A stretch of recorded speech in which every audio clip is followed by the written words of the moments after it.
You ask Tiger to solve. This deals with linear equations with one unknown. The final result is x equals -6. Let's solve it step by step. Group all x terms on the left side of the equation. Subtract 10x from both sides. Group like terms. Simplify the arithmetic. Group like terms. Simplify the arithmetic.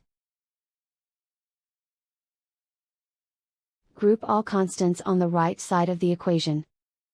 Subtract 6 from both sides. Simplify the arithmetic.